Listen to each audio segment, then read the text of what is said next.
अस्सलाम वालेकुम। आज का जो हमारा टॉपिक है वो है link list implementation of Q.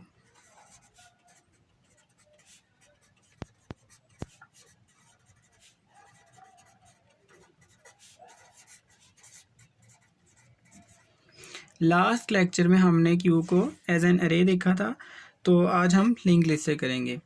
तो सबसे पहले हम एक दफ़ा इसको रिवाइज कर लेते हैं क्यू को। क्यू हमारे पास एक ऐसा डाटा स्ट्रक्चर है जिसमें रिस्ट्रिक्शन ये है कि इनपुट करें या फिर आउटपुट करेंगे वो डिफरेंट एंड से होगी। अगर हम इंसर्शन के लिए ये वाला एंड चूज़ कर रहे हैं तो डिलीशन के लिए ये वाला होगा, ये मस्ट है। और इसी तरह से अगर हम इंसर्शन के लिए ये चूज़ करेंगे तो फिर डिलीशन के लिए ये होगा। उसके अलावा हमने डिफरेंट फंक्शंस भी देखे थे क्यू में, जो इसके टिपिकल फंक्शन थे। फॉर एग्जांपल सबसे पहले था एन क्यू का, जो कि क्यू में वैल्यू को इंसर्ट करवाने के लिए था। उसके बाद था डी क्यू। थर्ड नंबर पे हमने देखा था प्रिंट का फंक्शन, फ्रंट का और इज एम्प्टी का। एन क्यू का फंक्शन क्यू में वैल्यू को इंसर्ट करवाने के लिए यूज़ करते हैं। डी क्यू का फंक्शन क्यू से वैल्यू को रिमूव करवाने के लिए। प्रिंट तो सिंपल डिस्प्ले करवाने के लिए। फ्रंट का फंक्शन हम यूज़ करते हैं जो भी वैल्यू फ्रंट पे होती है। यहाँ पर अगर हम ये वाला एंड चूज़ कर रहे हैं इंसर्शन के लिए, तो जो वैल्यू आएगी वो यहाँ पर आके उसके बाद second, third, fourth, fifth, six up to so on. और जो डिलीशन होगी वो फ्रंट साइड से होगी। रेयर साइड से इंसर्शन होगी और डिलीशन फ्रंट साइड से करेंगे। जब हम फ्रंट साइड से डिलीशन करते जाएंगे तो फ्रंट की जो वैल्यू है बैकवर्ड मूव करती जाएगी। पहले फ्रंट ये था, जब ये वैल्यू यहाँ से रिमूव हो जाएगी तो फिर फ्रंट ये आ जाएगा। इसके बाद ये रिमूव होगा तो फ्रंट ये हो जाएगा। तो ये था हमारा क्यू का कॉन्सेप्ट जो हमने लास्ट लेक्चर में देखा था। उसके अलावा हमने ये भी देखा था कि अगर हमारे पास अरे है और हम एन क्यू करते हुए वैल्यूज़ को इनपुट करवा रहे हैं, यहाँ पर ये लास्ट आ जाएगा। फॉर एग्जांपल 3, 4, 5, 6, 7 वैल्यूज़ को इनपुट करवा लिया और यहाँ पर अरे ख़त्म हो जाती है। तो इसके बाद हम ज़ीरो इंडेक्स को, ये जो इंडेक्स नंबर है हमारे पास 3, 4, 5, 6, टोटल 7 एलिमेंट्स हैं इसमें। अगर हम इसको यूज़ कर रहे हैं इंडेक्स नंबर 6 पे वैल्यू को इंसर्ट करवाया है, और उसके बाद अगर हम इसको यूज़ करना चाहते हैं इंडेक्स 0 को, अगर यहाँ पर कोई वैल्यू नहीं है, इन केस यहाँ पर अगर कोई वैल्यू है तो इसको हम यूज़ नहीं कर सकते दोबारा से जब तक ये डी क्यू नहीं हो जाता। तो एन क्यू करवाने के बाद अगर यहाँ पर कोई खाली स्पेस है अरे में और उसको हम यूज़ करना चाहते हैं, तो उसके लिए हमने एक कॉन्सेप्ट देखा था सर्कुलर अरे का। तो ये जस्ट एक तरीका था जिससे हम मेमोरी वेस्टेज को बचा रहे थे। उसके अलावा हमने आज इसको इम्प्लीमेंट करना है क्यू को लिंक लिस्ट के थ्रू। तो सबसे पहले हम लिंक लिस्ट का लॉजिकल व्यू देख लेते हैं। लिंक लिस्ट हमारे पास कलेक्शन ऑफ नोड्स है, ठीक है, जो कि नॉन कंटीजियस लोकेशंस पर स्टोर होते हैं। फॉर एग्जांपल यही हमारे पास हेड है, एक हेड के आगे हेड नोड होगा इस तरह से, और हर नोड जो कि लिंक लिस्ट में होगा उसके दो पार्ट्स हैं। पहला पार्ट है उसका जो वो है डेटा पार्ट, और सेकंड पार्ट जो है वो एड्रेस का, जो कि नेक्स्ट नोड का एड्रेस होल्ड करेगा। इस तरह से जो लास्ट नोड है उसको हम नल कर देते हैं। तो क्यू को हमने अगर लिंक लिस्ट के थ्रू इम्प्लीमेंट करवाना है तो हमें क्या करना पड़ेगा, किसी एक साइड को फ्रंट और किसी एक साइड को रेयर बनाना पड़ेगा। फॉर एग्जांपल अगर हम चाहते हैं कि इंसर्शन यहाँ से हो तो इसको हम रेयर बना देंगे और इसको फ्रंट साइड बना देंगे, क्योंकि यहाँ से डिलीशन होनी है, जहाँ से डिलीशन होगी वो फ्रंट साइड होगी। लेकिन अगर हम चाहते हैं कि इंसर्शन यहाँ से हो और डिलीशन यहाँ से हो तो हम क्या करेंगे, इसको रेयर बना देंगे और इसको फ्रंट साइड बना देंगे। तो ये था हमारा सिंपल सा कॉन्सेप्ट जिसमें हमने ये देखा क्यू क्या है। क्यू एक ऐसा डाटा स्ट्रक्चर है जिसमें इंसर्शन और डिलीशन के लिए डिफरेंट एंड यूज़ करते हैं, सेम एंड यूज़ नहीं कर सकते स्टैक की तरह। उसके अलावा हमने लास्ट वीडियो में अरे के थ्रू इम्प्लीमेंट किया था और सर्कुलर अरे का कॉन्सेप्ट देखा था। आज हमने इसको लिंक लिस्ट के थ्रू करना है, और लिंक लिस्ट में एक चीज़ का ध्यान ये रखना है कि जो आपने रेयर साइड चूज़ करनी है, फ्रंट साइड उसके ऑपोजिट मस्ट है। मतलब अगर हेड साइड आपने रेयर चूज़ करनी है तो जो फ्रंट साइड है वो नल वाली साइड होगी, मतलब जो लिंक लिस्ट का एंड है। और अगर हमने फ्रंट साइड ये चूज़ करनी है तो फिर ये रेयर होगा। Now let's start the implementation of Q through link list. मैं यहाँ पर कोड लिखता जाऊँगा और यहाँ पर हम इसको एक्सप्लेन करेंगे। तो स्टार्ट करते हैं हेडर फाइल से।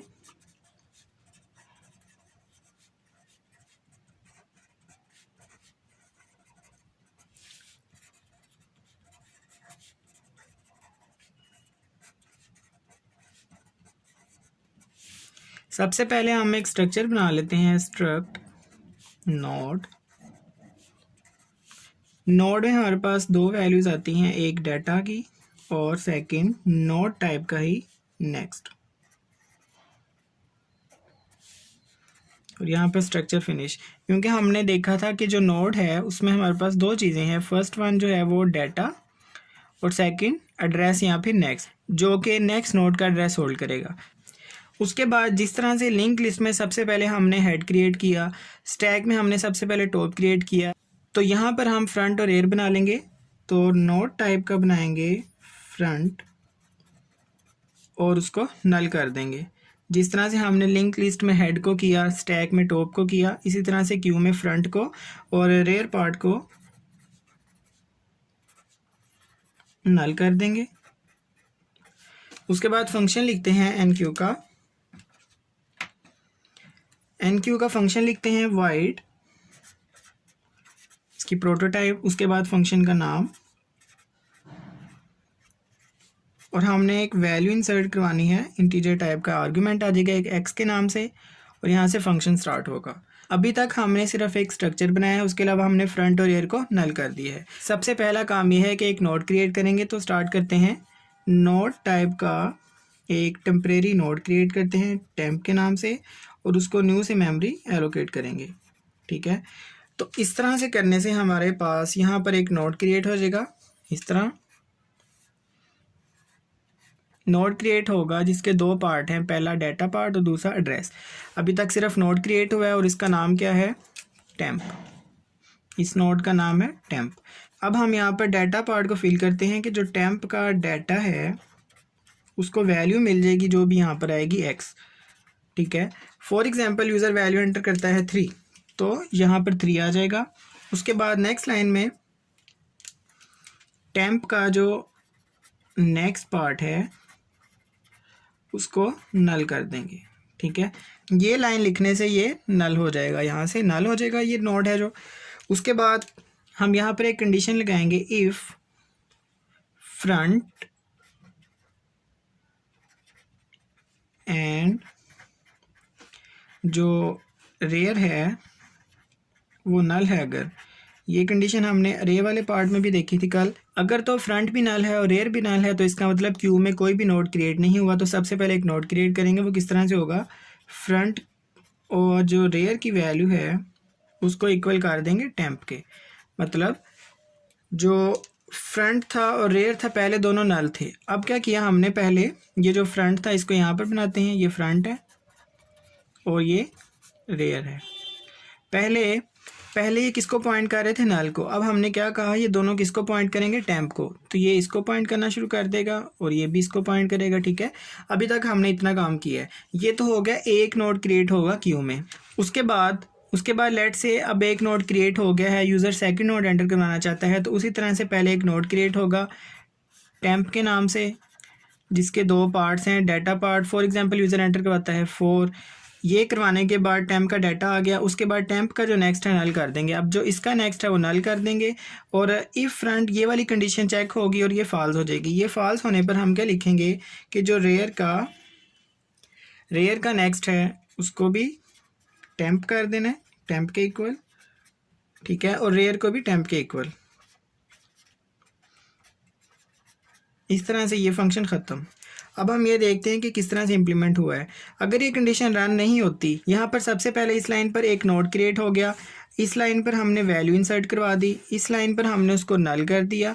ये कंडीशन अगर फॉल्स हो जाएगी तो हमने क्या करना है, जो रेयर का नेक्स्ट है उसको टेम्प कर देना है। रेयर पहले यहाँ पर था, इस नोड को पॉइंट कर रहा था, जो रेयर का नेक्स्ट है वो ये है, तो रेयर के नेक्स्ट को हम इससे पॉइंट करवा देंगे। ठीक है, और रेयर को पॉइंट करवा देंगे टेम्प से। मतलब अब रेयर इसको पॉइंट करना छोड़ देगा और इसको पॉइंट करेगा, रेयर इसको पॉइंट करेगा। ठीक है, तो जो न्यू लिंक लिस्ट बनेगी वो इस तरह से होगी, सबसे पहले फ्रंट, उसके बाद ये वाला नोड आ जाएगा। ठीक है, जिसमें 3 वैल्यू थी। उसके बाद ये इसको पॉइंट कर रहा है तो ये वाला नोड आ जाएगा, ये वाला जिसमें वैल्यू 4 है।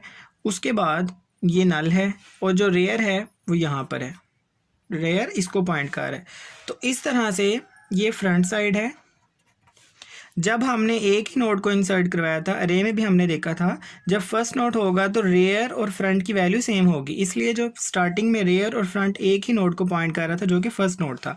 उसके बाद अगर हमने सेकंड नोड इनपुट करवाना है तो उसमें हम क्या करेंगे, जो रेयर का नेक्स्ट होगा उसको पॉइंट करवाएंगे न्यू टेम्प के साथ और उसको रेयर को डायरेक्ट पॉइंट करवा देंगे टेम्प के साथ।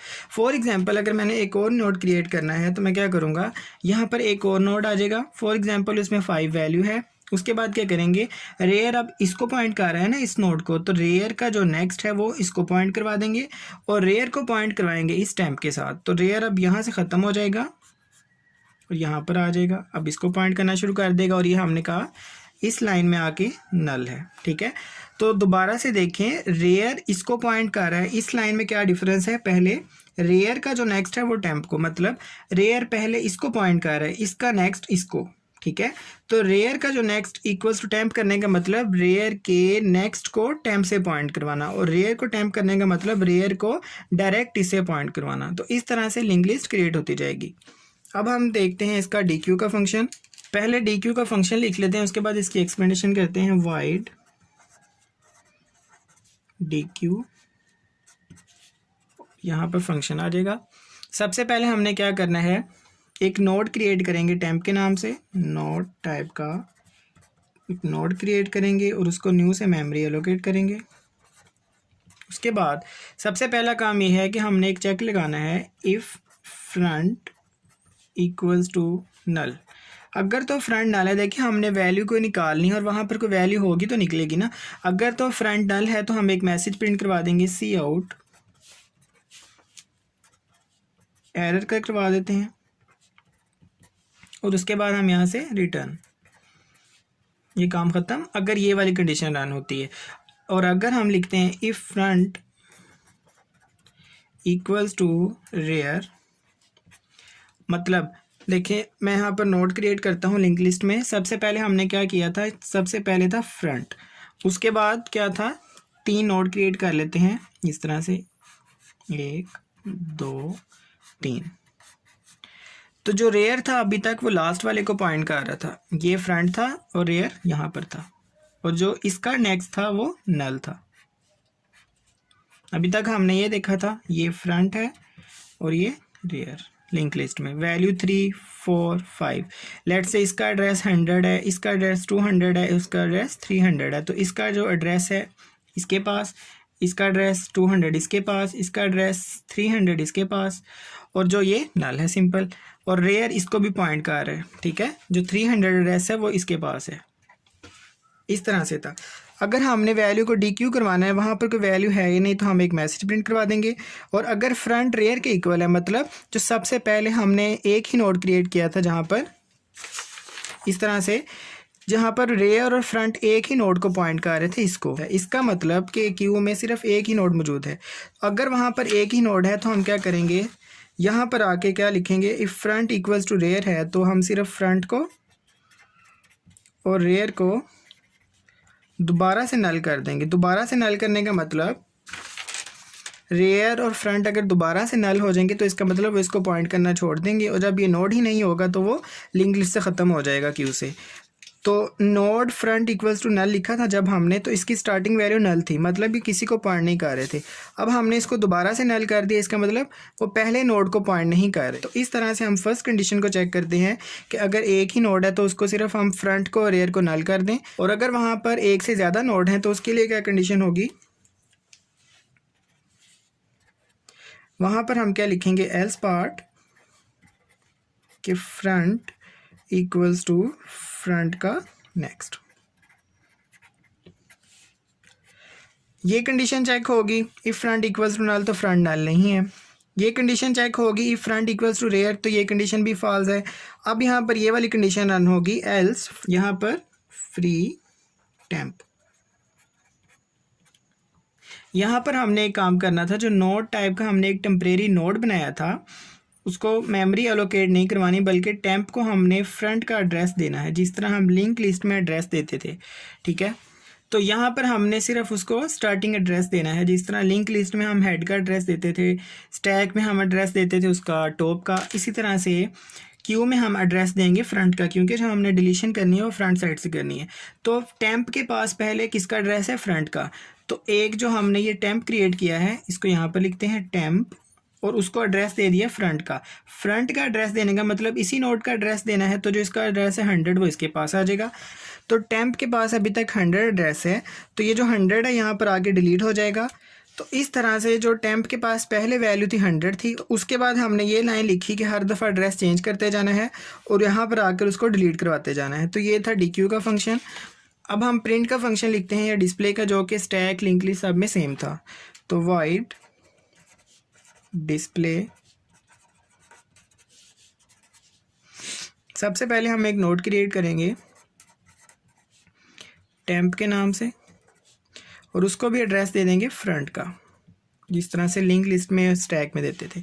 अब हम क्या करेंगे, सबसे पहले एक लूप अप्लाई करते हैं while, कि जब तक जो टेम्प है is not equal to null,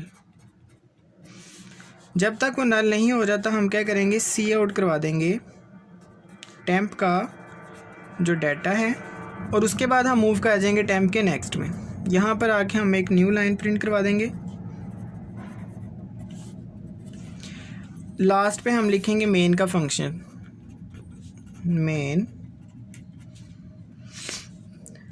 main में आके सबसे पहले हम क्या करेंगे, NQ करवाते हैं 2 को, इसी तरह से 3 को, 4 को। ये करवाने के बाद डिस्प्ले का फंक्शन कॉल करेंगे एक दफ़ा, और हम क्या करेंगे, DQ का फंक्शन यूज़ करते हैं और दोबारा से डिस्प्ले करवाते हैं। जब हम NQ करेंगे 2, तो लिंक लिस्ट में सबसे पहले इस तरह से यहाँ पर 2 आ जाएगा, उसके बाद 3 करेंगे तो यहाँ पर 3 आ जाएगा, 4 करेंगे तो 4 आ जाएगा। डिस्प्ले का फंक्शन कॉल करेंगे तो ये जितनी भी वैल्यू थी वो डिस्प्ले हो जाएंगी इसके अकॉर्डिंग। सबसे पहले हम टेम्प को एड्रेस देंगे फ्रंट का, फ्रंट के पास जब इसका एड्रेस आ जाएगा तो मतलब पहले इंडेक्स का है। टेम्प के पास जब फ्रंट का एड्रेस आ जाएगा तो इसका मतलब वो पहले नोड का है, तो टेम्प का जो डाटा होगा वो आउटपुट हो जाएगा। उसके बाद ये वाली लाइन से हम नेक्स्ट मूव कर जाएंगे यहाँ पर, और यहाँ पर जो डाटा होगा उसको मूव करवा लेंगे डिस्प्ले में। उसके बाद दोबारा से टेम्प को मूव करेंगे यहाँ पर, और जो वैल्यू होगी वो आउटपुट में आ जाएगी। इस तरह से डिस्प्ले का फंक्शन कॉल करेंगे। लास्ट में हम एक वैल्यू को DQ करवा लेंगे और डिस्प्ले का फंक्शन दोबारा से कॉल करेंगे। जब हम NQ का फंक्शन यूज़ करते हैं, फॉर एग्जाम्पल सबसे आगे वैल्यू आ जाएगी 2, उसके बाद 3, उसके बाद 4। जब हम डिस्प्ले का फंक्शन कॉल करेंगे तो ये तीनों वैल्यूज डिस्प्ले हो जाएंगी। DQ करवाएंगे तो जो सबसे टॉप पे वैल्यू है, मतलब जो सबसे फ्रंट की वैल्यू है वो डिलीट हो जाएगी, और दोबारा डिस्प्ले करवाने पर सिर्फ इतना रिजल्ट आएगा। तो ये क्यू में जो 2 वैल्यूज़ हैं वो इस तरह से शो हो जाएंगी। लास्ट पे हम लिखेंगे रिटर्न 0। तो ये थी हमारी आज की वीडियो, जिसमें हमने ये देखा कि लिंक लिस्ट के थ्रू क्यू को किस तरह से इम्प्लीमेंट किया जाता है। नेक्स्ट वीडियो में हम ये देखेंगे कि पोस्ट फिक्स, प्री फिक्स और इनफिक्स क्या है। तब तक के लिए अल्लाह हाफिज़।